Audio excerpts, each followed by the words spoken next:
The Eastern Caribbean Central Bank presents its 40th anniversary lecture series, the St. Lucia edition, on Thursday, 20th April from 7 p.m. at the Finance Administrative Center. Tune in to DBS TV for the discussion with a distinguished group of changemakers who will examine powering a modern St. Lucia, the green and purple economy.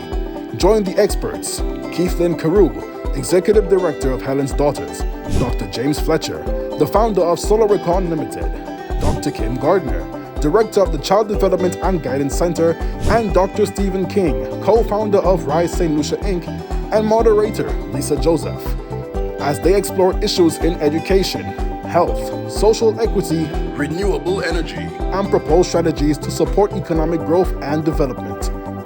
That's Thursday, 20th April at 7 p.m. on DBS TV, Facebook, and YouTube channels. The ECCB 40th Anniversary Lecture Series, St. Lucia Edition. You can also join via the ECCB Connect's Facebook page or YouTube channel.